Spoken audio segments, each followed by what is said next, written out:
나는 누구인가요? 나는 주님의 보배롭고 존귀한 자녀들입니다. 그렇죠? 우리 앞에 있는 인사할까요? 당신은 이라고 하기보다는 권사님은, 장로님은, 집사님은 보배롭고 존귀한 하나님의 자녀입니다. 옆에 인사할까요? 그렇죠? 당신 하면은 좀 그렇죠? 근데 당신은 존칭어입니다. 그렇죠? 우리는 모두가 보배롭고 존귀한 하나님의 자녀입니다. 이 가사를 가만히 들어보니까 정말 그런 것 같아요. 정말. 제가 오늘 이 자리에 선다는 것이 너무나도 감사해요. 사실은 지난주에 아찔한 순간이 있었거든요. 근데 돌이켜보니까 너무 감사해요. 하나님이 순간순간 지켜주셔서 오늘 또 이 자리에 설 수 있겠다. 하루를 마치고 집에서 가만히 생각해 보니까 너무나도 감사해요. 너무나도. 아찔한 순간이 제 옆을 싹 스치고 하는데 0.01초죠. 0.1초. 순간적인. 하나님이 내 운전대를 붙잡아 주시고 지켜주셨구나 하는 은혜에 너무나도 감사했습니다. 여러분, 우리는 그런 존재입니다. 하나님의 보배롭고 존귀한 존재입니다. 자녀답게 살아가는 우리 성도 여러분 되시기를 주님의 이름으로 축원합니다. 오늘 우리에게 주시는 말씀, 18해 동안 귀신 들린 여자를 고쳐주신 예수님, 말씀을 통해서 그 예수님을 만나봅니다. 우리에게도 찾아오셔서 그 주님이 함께하고 계십니다. 안식일에 예수님께서 한 회당에서 말씀을 가르치실 때였습니다. 18해 동안 귀신 들려 꼬부라진 여인이 있었습니다. 예수님은 그 여인을 보시고 너무나도 안타깝게 여겼습니다. 불쌍히 여기셨습니다. 그래서 안수하고 즉시 귀신이 떠나게 하시고 병에서 노임을 받게 했습니다. 이 여인이 예수님께 저를 고쳐주세요 이렇게 하지 않았습니다. 주님이 이 여인에게 찾아가신 것입니다. 누가는 이 여인이 예수님께 치료받는 내용을 간단하게 기록했지만 회당 안에서 일어난 회당장과 예수님의 이 기적에 대한 논쟁을 구체적으로 기록하고 있습니다. 왜 그랬을까? 이 말씀 속에 우리에게 주시는 의미가 뭘까? 당시 회당은 유대인들이 주관하는 장소입니다. 기독교인들은 단순히 다른 종파의 자격으로 참석할 수 있었습니다. 회당장은 이때 당시 회당장은 유대인이었습니다. 회당장은 율법을 생명처럼 생각하는 사람입니다. 회당의 모든 것을 관리를 하는 사람이고 순서를 지금으로 말하면 예배를 드리잖아요. 예배할 때 순서를 짜고 하는 그런 역할을 하는 사람입니다. 그는 안식일에 이렇게 사람을 고치면 되느냐 따집니다. 예수님에게. 어쩌면 자기의 어떤 각본 속에 들어가지 않았기 때문에 자기의 영역을 침범했다고 생각하고 있는지도 모르겠습니다. 이 예수님은 안식일에 그렇게 말합니다. 내 키우는 소 한 마리가 물에 빠지면 안식일이라고 가만두겠느냐? 물에 빠진 거 빨리 건져내잖아요.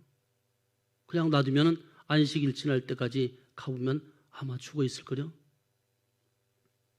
그래서 비유로 말씀하면서 이 소도 건져내는데 내가 이 불쌍한 여인을 건져주는 것이 잘못된 것이냐 묻습니다. 여러분은 어떻게 생각하시나요? 여러분은 그래도 이 규정에 따라야지 회당장처럼 그렇게 생각하시나요? 아니면 예수님의 마음과 같은가요? 예수님의 이 땅에 오셔서 하신 사역이 뭘까요? 우리가 이 사순절 기간에 주님의 사역들을 이렇게 돌아보고 있잖아요. 예수님의 사역은요, 죽이는 사역이 아니라 생명을 살리는 사역이셨습니다. 예수님은 거룩한 백성으로 회복시키는 사역입니다. 내 백성 찾아 나서셨고 생명을 살리셨고 회복시켜 주셨습니다. 성도의 정체성을 찾아주셨고 예수 그리스도 안에서 영광을 돌리며 살게 하는 사역, 이것이 예수님의 사역입니다. 우리는 예수님께서 행하신 이 기적을 통해서 구속사적인 의도와 섭리를 깨닫는 귀한 시간 되시기를 주님을 축원합니다. 첫 번째 우리에게 주시는 말씀 볼까요?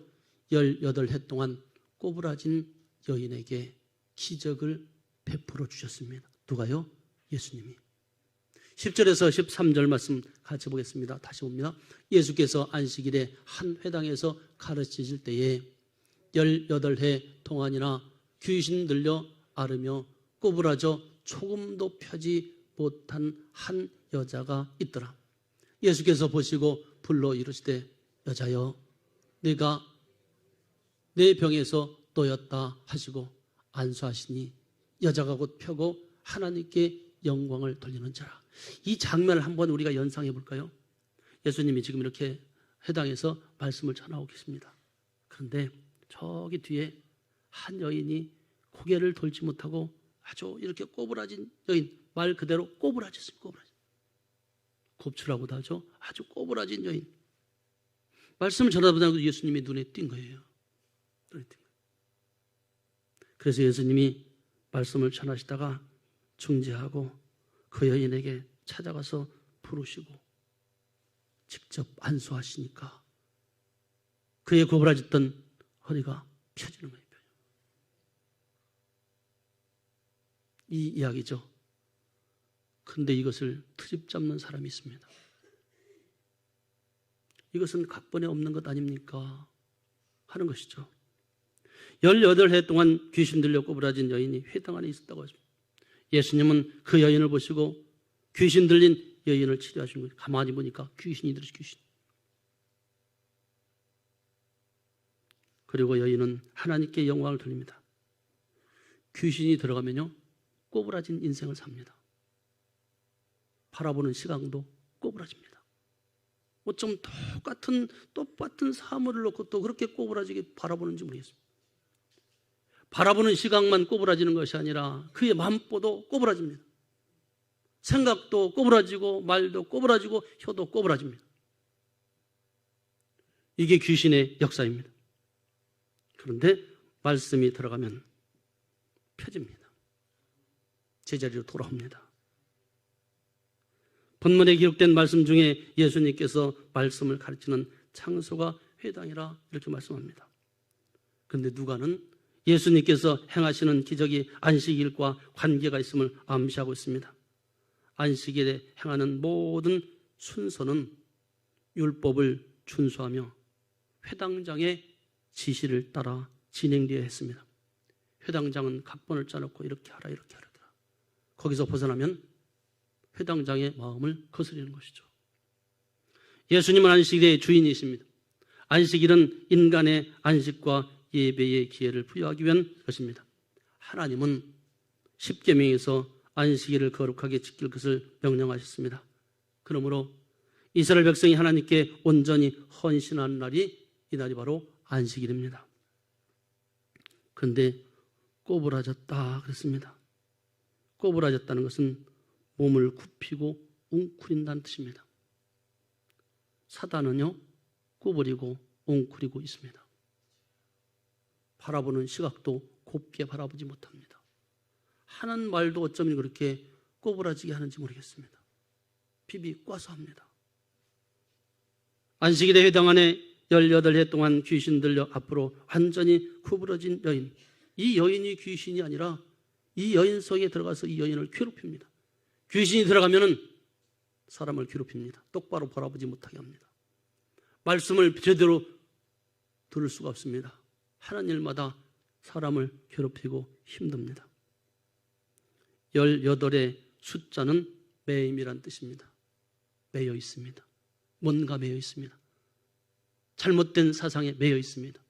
구부러진 사상에 매여 있습니다. 복음이 들어가야 펴집니다.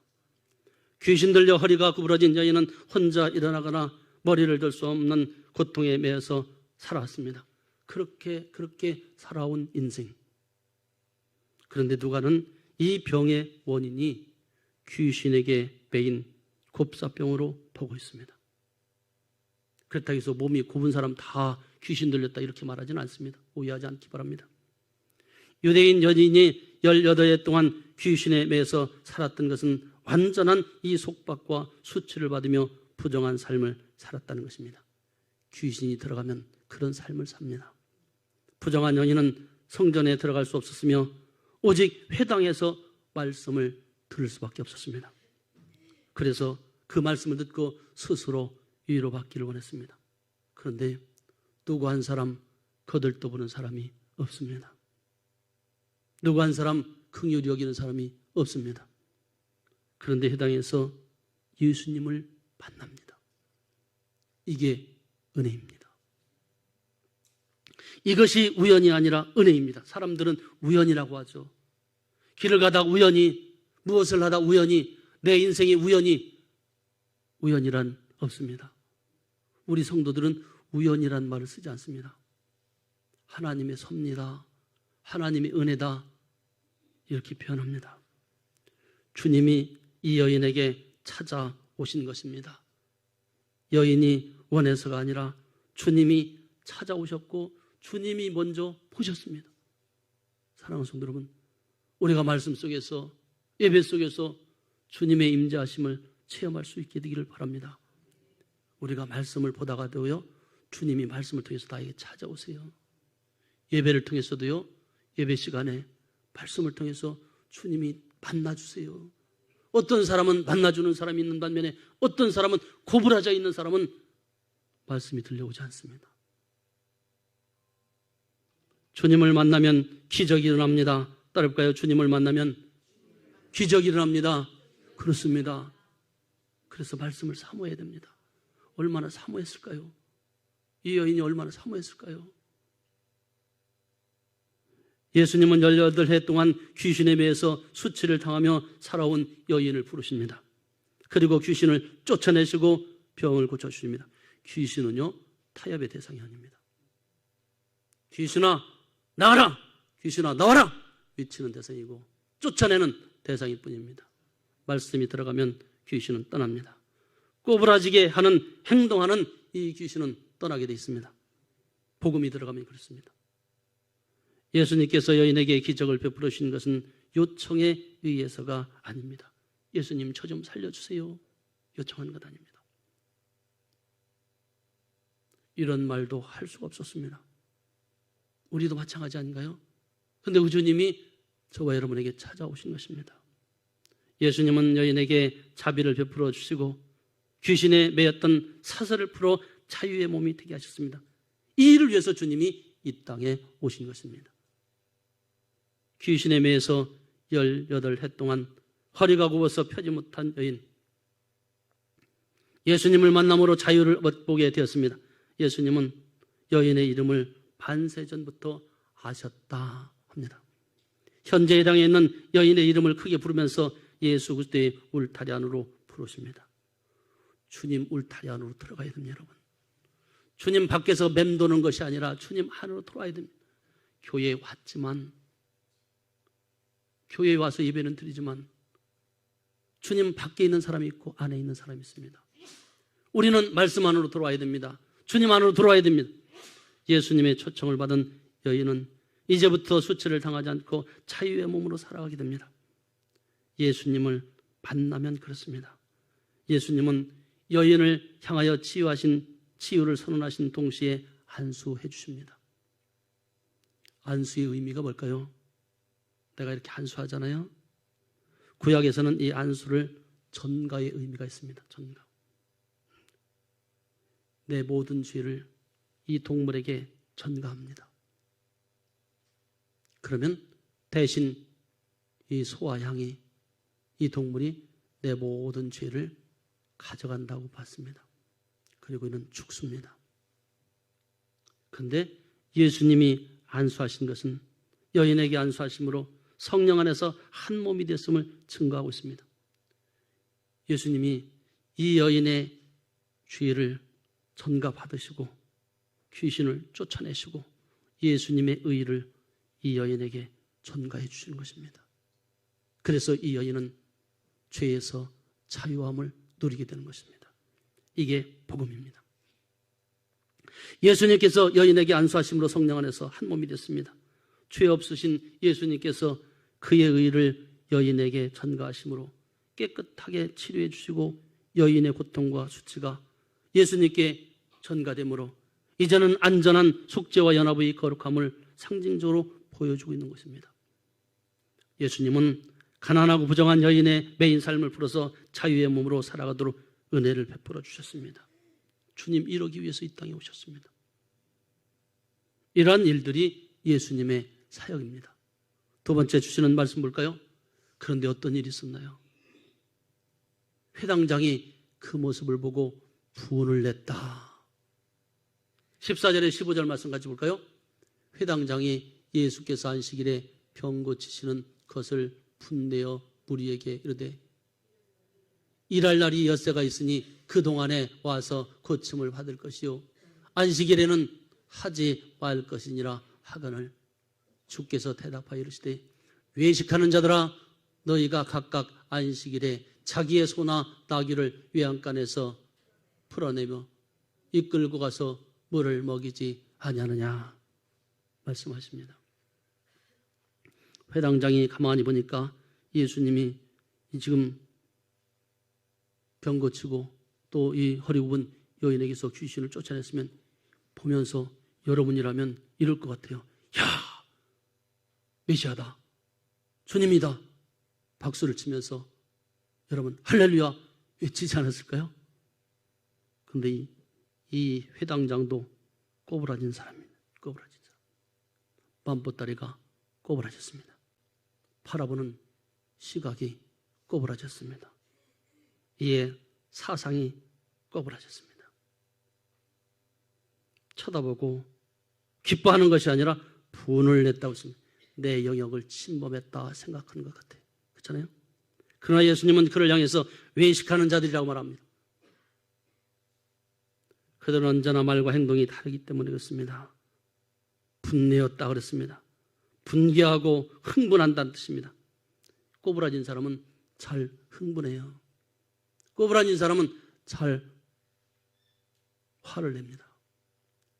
안식일에 회당에서 귀신을 쫓아내고 병을 치료한 기적이 회당장에게 문제가 되었던 것입니다. 그는 예수님께서 행하신 기적을 보며 흥분을 감추지 못하고 분개하는 것입니다. 너무 기뻐서 축복하는 것이 아니라 분을 내는 거예요. 분을 내는 거. 예수님이 말씀하셨는데도, 예수님이 이적을 일으켰는데도 이때 당시도 이런 일이 있었습니다. 어떤 일이? 오늘날도 말씀을 들으면서 아멘 아멘 나의 것으로 받아야 되잖아요. 그래야 내 사고에 기적이 일어나잖아요.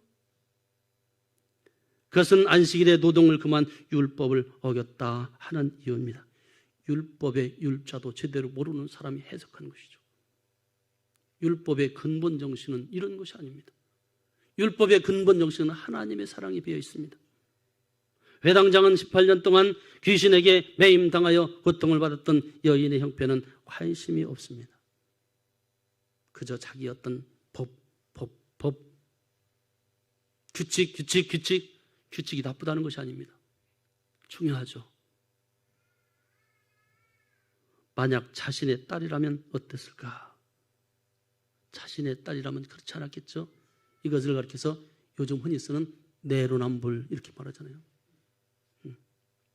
회당장의 임무는 공중연설자의 강연을 검토하는 것입니다. 그리고 모든 것이 예법에 맞는지, 전통적인 관례에 일치하는지 하나하나 체크하는 것이 체크하는 거예요. 그리고 이건 틀렸어, 이건 이래, 이건 저래 따지는 거죠. 물론 필요하죠. 그런데 그는 여인이 치료받는 것에 대한 기쁨을 함께하지 않았습니다. 그의 태도는 율법의 수호자가 아니라 폐기하는 자의 모습을 보여주고 있습니다. 회당장은 무리에게 일할 날이 엿새가 있으니 그 시간 동안에 고침을 받으라. 아주 싸늘하죠. 지금 모두가 기뻐하는데 찬물을 쫙 끼얹는 것과 똑같습니다. 고부라진 사람은 그렇습니다. 당시 회당 안에는 병을 고치려는 사람들이 많이 있었던 것으로 생각됩니다. 그런데 예수님은 그들을 향해서 외식하는 자들이라고 그렇게 말씀하십니다. 외식하는 자들아. 외식하는 자가 뭘까요? 사칭하는 자, 위선자, 신앙이 없으면서 있는 척 하는 자, 꾸미는 자라며, 꾸미는 자, 속이는 자래요. 속을 들여다보면 아닌데 위장한 자를 말합니다. 이 사악한 자 곧 죄인과 같이 지옥된 말이며 두 마음을 가진 자로서 거짓의 입술로 사람의 마음을 흔들고 입술로는 하나님을 말하면서 마음으로는 하나님부터 멀리 떠나 있는 자입니다. 기도는 유창하게 하는데 삶에 있어서 실천은 따라주지 않는 자. 예수님은 무리를 향해서 율법을 온전히 지키는 것처럼 사칭한 자요 불신앙의 삶을 사는 위선자라 그렇게 지적합니다. 예수님이 그 마음을 딱 들여다보니까 그 마음이 그런 마음이에요. 그들은 율법에서 자신을 속이는 자입니다. 회당장은 지나치게 자만한 나머지 예수님께서 베풀어 주신 이 긍휼을 불의하다 하며 자신의 신앙 양심마저 거룩하게 꾸민 자였습니다. 율법의 정신은 사랑이에요. 사랑. 율법의 바탕에는 하나님의 사랑이 담겨 있습니다. 물을 먹이지 그랬습니다. 예수님은 무리를 향해서 소리를 내시며 책망하시는데 회당에 모인 무리들은 안식일의 습관처럼 소나 나귀를 위안가에서 풀어내 물을 먹여왔습니다. 그럼 이것도 하지 말아야죠. 자신의 편에 따라 규정을 만드는 거죠. 자신의 편에 따라. 그리고 인위적인 규범을 선을 행하는 것도 정죄하는 모습을 보이면 외식하는 자의 소리를 듣게 되는 것입니다. 안식일에 관한 율법이 동물들에게 어느 정도의 융통성이 적용됐습니다. 그러나 사람에 대해서는 조금도 융통성이 허락되지 않았습니다. 사람이 짐승담도 못하잖아요. 너무 율법에다 사람을 얽매여 놓았습니다. 이런 규정은 자신들의 편의주의적 사상이며 율법에 어긋나는 것입니다. 이들 자기 자신들도 지키지 않으면서 다른 사람들에게 강조하는 것을 보게 됩니다. 세 번째로 주시는 말씀 볼까요? 예수님께서 기적을 베푸신 것의 합당성을 말씀하고 있습니다. 내가 지금 기적을 베푼 것, 왜 기적을 베풀었는가? 이거에 대한 합당성을 한번 들어볼까요? 16절, 17절 말씀입니다. 그러면 18해 동안 사단에게 매인받은 이 아브라함의 딸을 안식일에 이 매임에서 푸는 것이 합당하지 아니하냐?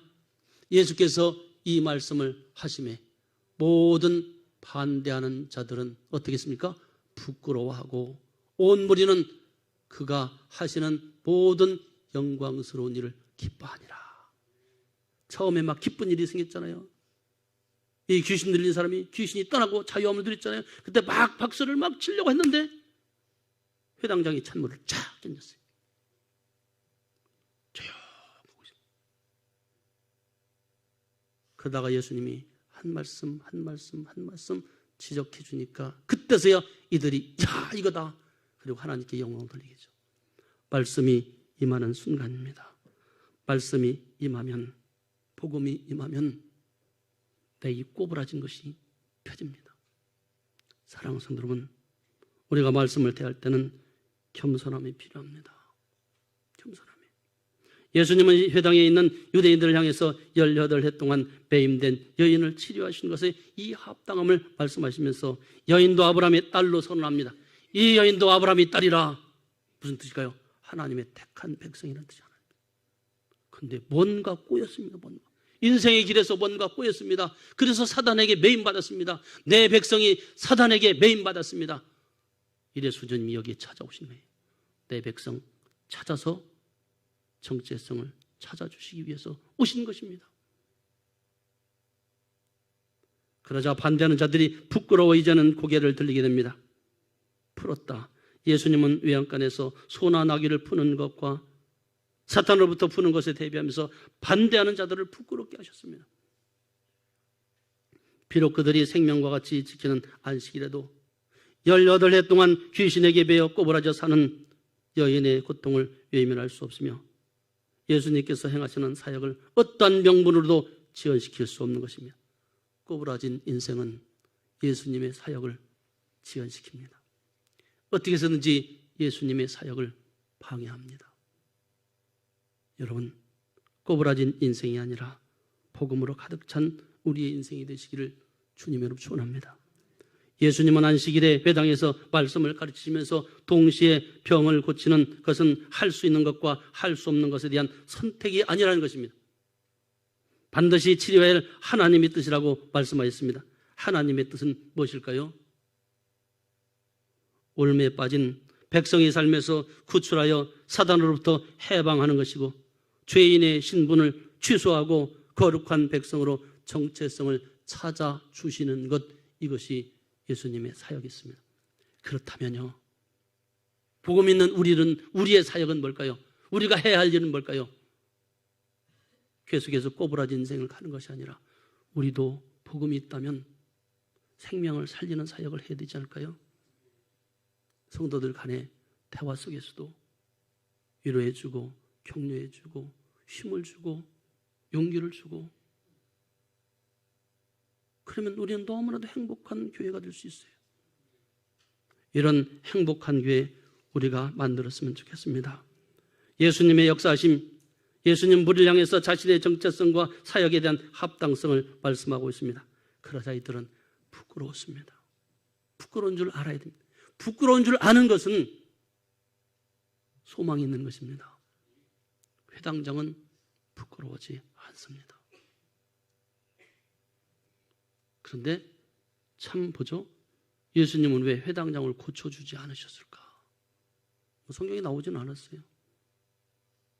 고부라진 여인은 고쳐주셨는데 이 회당장은 고치지 않았을까?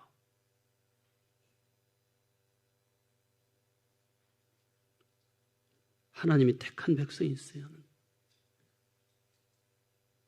겸손한 자, 주님의 뜻을 구하는 자에게 하나님 찾아오세요.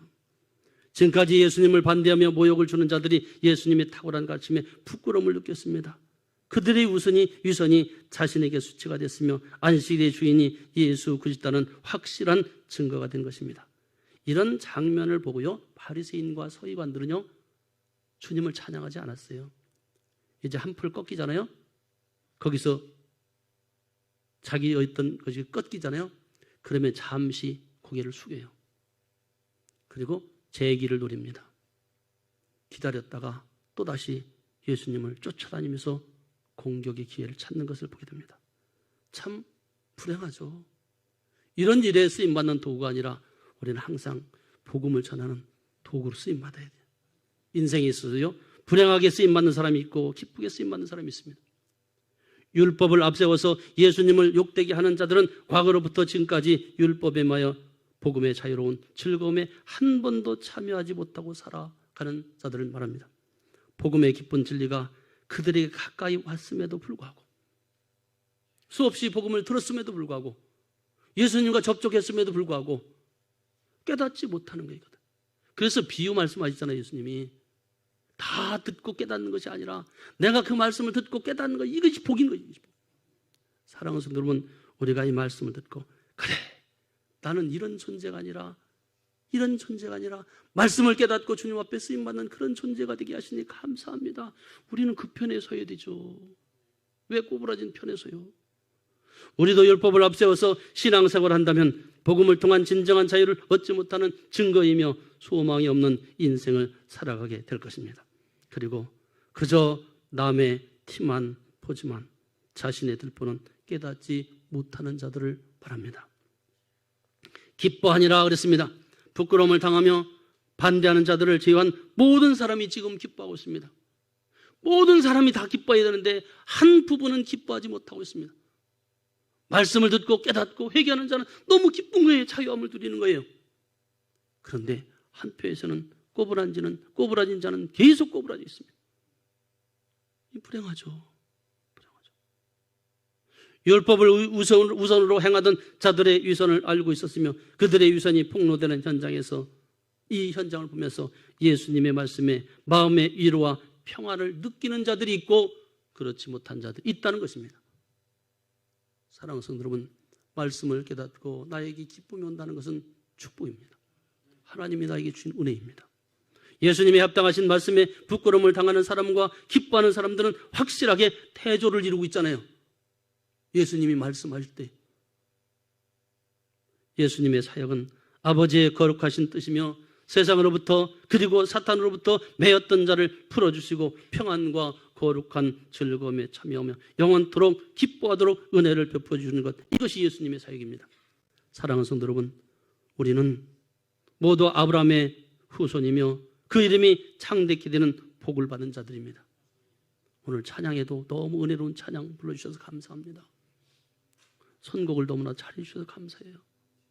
말씀과 너무나도 같게 연결돼서 또 우리 지휘자하고 짜고 친 것이 아닙니다. 우리는 보배로운 자예요. 존귀한 자. 존귀한 자. 예수님께서 이 땅에 오신 것도 그의 백성을 구원하기 위해서 십자가에서 피 흘리시고 세상과 구별하시고 거룩한 백성으로 살아가도록 정체성을 회복시켜 주시기 위해서 주님이 오셨어요. 그래서 주님을 만나면 내가 누구인가, 나의 정체성을 깨닫게 되는 것입니다. 야, 나는 보배롭고 존귀한 자야.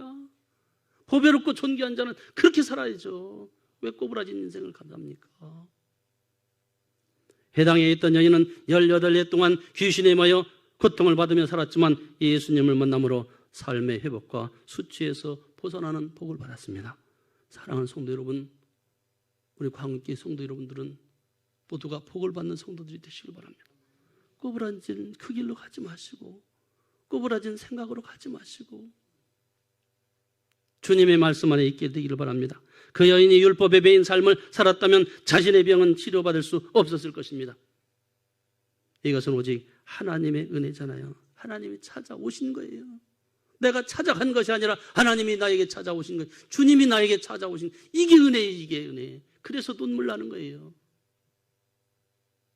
만세전에 택한 백성이기 때문에 이 복을 받은 것입니다. 우리도 세상과 죄의 매임을 받고 살았지만 하나님의 전적인 은혜로 우리는 죄에서 벗어난 자들, 영생의 복을 누리며 살아가게 되었으니 얼마나 감사한가요? 그래서 기쁨으로 신앙생활하는 것이죠. 그러므로 우리는 구원받은 백성으로서 율법의 말씀을 지키며 거룩하게 살아가는 우리 성도들이 되시기를 주님의 이름으로 축원합니다. 복음 안에 있는 자들은요, 율법을 지킵니다. 그러나 복음 밖에 있는 자들은 율법을 지키지 못하면서도 사람들을 판단합니다. 오늘 주신 말씀을 생각하면서 이 시간 다 같이 기도하겠습니다. 하나님 아버지, 은혜를 감사합니다. 죄의 매인 삶에서 주님 안에서 자유의 몸으로 살아가도록 은혜를 베풀어 주셔서 감사합니다. 죄악 속에 고통당하는 한 영혼에게 찾아가 복음을 전하고 주님께로 인도하게 도와주시옵소서. 죄에 빠진 한 영혼을 주님께 인도하여 거룩한 백성으로 정체성을 찾아주게 도와주시옵소서. 주 안에서 참된 복음을 통한 진정한 자유를 얻고 소망이 있는 인생을 살아가게 도와주시옵소서. 성도의 정체성을 찾아 회복되어 생명을 살리는 일과 영광을 돌리는 삶이 될 수 있도록 은혜 베풀어 주시옵소서. 우리의 입에서 소망을 주고 희망을 주고 생명을 살리는 복음만이 흘러나오게 도와주시옵소서. 감사합니다. 존귀하신 예수님의 이름으로 기도합니다. 아멘.